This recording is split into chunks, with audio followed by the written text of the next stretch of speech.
It's an honor to be here, and thank you for allowing me to join you on Africa Day, because after all, Africa Day is meaningful to us as part of the initial decolonization wave, the movement for non-alignment, the movement to establish the sovereignty of our own countries. And even though I was born in India, I have a great respect and a great sense of solidarity with the African people in the fight to establish sovereignty for the continent. There's no question that when the OAS was established in 1963, the feeling on the continent was to establish sovereignty. There was no question of that. No question that at the same time, the old imperial masters had not renounced their habits of colonialism. Because just 2 years before the OAS was established in 1963, the old colonial masters executed Patrice Lumumba. And of course, that execution was not either the first execution to compromise the sovereignty of people on the African continent, nor was it the last. And indeed, those executions continue into the present.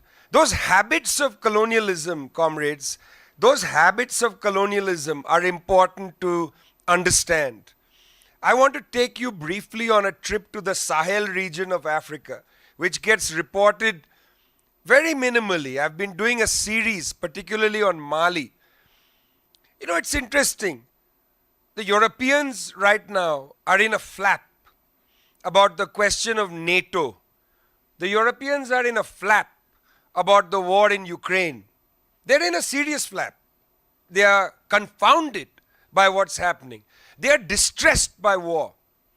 And yet, it is normal for them to expand their activities deep into the sovereign territory of Africa.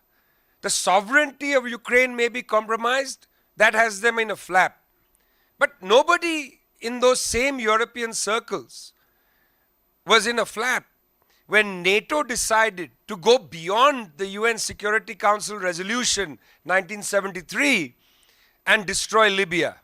A destruction, the destruction of that country, which resulted in serious destabilization of the Sahelian states, Mali, Niger, even southern Algeria, Mauritania, and so on. When the French invaded Mali through Operation Barkhane in 2013, nobody was in a flap. In fact, they said the French are part of the war on terror. When the French military has routinely killed civilians in Mali, and I've talked to people who have been survivors of those attacks, where the French military has denied war crimes. In fact, if we go back to the war against Libya, NATO's legal counsel, Peter Olsen, when asked to share targeting information, NATO's bombing runs, in order for an investigation of what had happened in Libya, Peter Olsen said, NATO never commits war crimes. NATO never commits war crimes. It is in fact impossible for NATO to commit war crimes. So, the French never commit war crimes. What they've done in Mali is beyond reproach. Ask the Malian people that. Ask the Malian people that. For the last several years, the Malian people have wanted the French military out. There have been 2 military coups in Mali in 2020 and 2021. Just this month in May, the Malian military junta asked the French to leave, and they have now themselves left the French cut-out political project called G5 Sahel. Why am I telling you all this? I would like to also tell you, by the way, about Mozambique, where the French were not happy to intervene directly in Cabo Delgado province, to defend their investments, French Total's investments in natural gas fields off the coast of Mozambique, northern Mozambique. No, so they cut a deal with the Rwandan army on behalf of the French to invade Mozambique, in fact, with the permission of the government in Maputo. I'm saying all this because the concept of sovereignty was at the heart of the founding of the OAS in 1963. Africa Day is about establishing the sovereignty of the continent.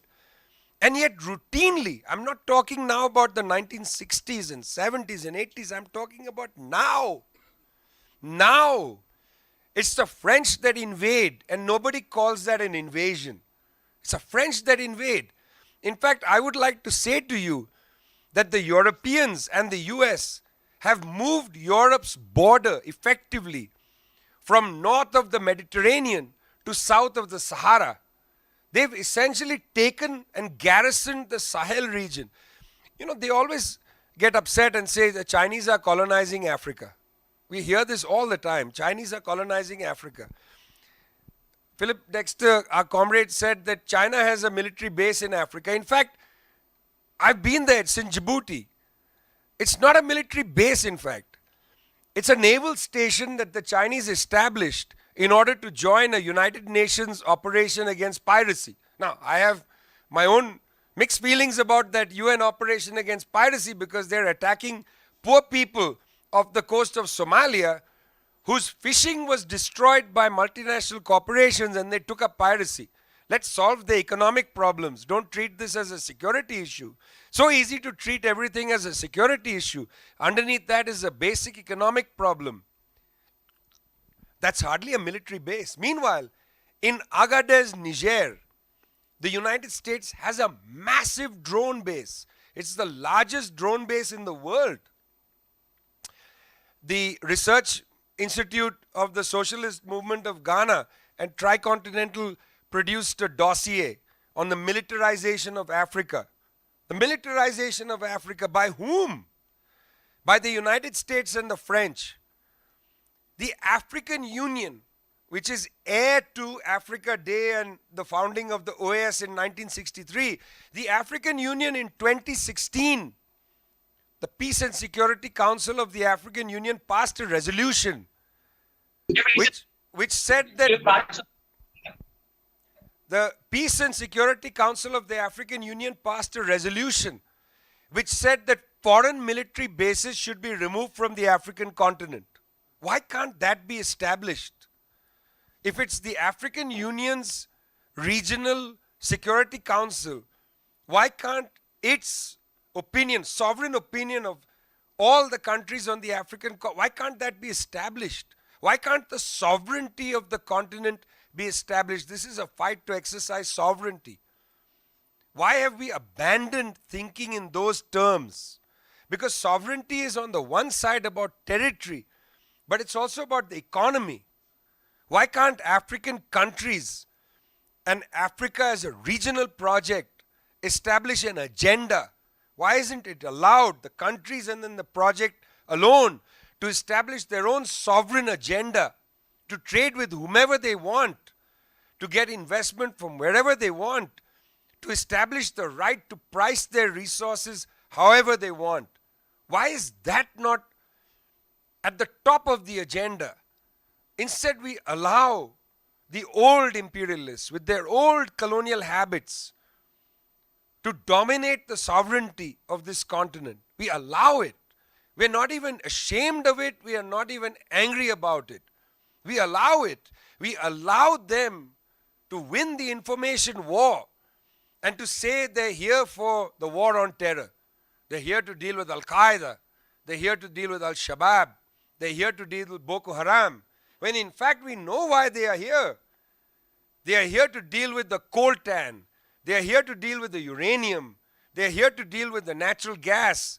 They are here to deal with the money. That's why they're here. And yet, their information war, their powerful means of entering our brains, not only through their news establishments, but through their cultural production, through their films and so on, through their Netflix series that we all watch, they enter our heads. They enter our heads. And here's where I want to end. One of the core elements of the anti-colonial movement, one of the core elements of the anti-colonial movement was for us in the third world to establish our own understanding of ourselves. To establish our own understanding of ourselves. When I was in college, my greatest hero was a man, a tall man from the African continent, and that was Thomas Sankara. Sankara was my greatest hero in college. And do you know why Sankara was my hero?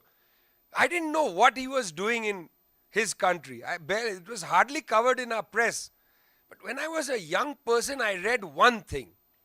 I read that there was a man called Thomas Sankara who could play the electric guitar very well and had become the leader of his country, which had a ridiculous name. His country's name was ridiculous. It was Upper Volta. Who lives in a country called Upper Volta? And by the way, we're speaking from South Africa. What kind of name? No other country is named in the cardinal points of a continent. You know, East Asia, West Asia, those are regions, not names of countries. But Upper Volta, above the Volta River, those are classic colonial names. Thomas Sankara comes to power in Upper Volta. And he says, I don't want to live in a country with this ridiculous name. Because we must stand upright. We must think for ourselves. We must develop our own agenda. We must establish sovereignty. So Thomas Sankara said, we're not going to live in Upper Volta anymore. We're going to live in Burkina Faso. We're going to live in Burkina Faso. Burkina Faso, we're going to live in a country called the land of upright people. The land of upright people. We're not going to hunch our shoulders in front of colonialism. We're not going to giggle when colonialism speaks. We're not going to be embarrassed and shy in front of them. We're not going to accept what they say. We're not going to rush off and change our Facebook profile to the Ukrainian flag when none of them ever changed their social media profiles to the Iraqi flag or the Yemeni flag or the Palestinian flag or the Congolese flag. They don't even know what those flags look like. We are upright people. We live in the land of upright people. Thomas Sankara, one of the great African leaders, said, stand upright. And of course they killed him. But we are looking forward to the time, comrades, when there's not one Thomas Sankara on this continent, but there are 100 million of you who walk in the name of Thomas Sankara. Thanks a lot.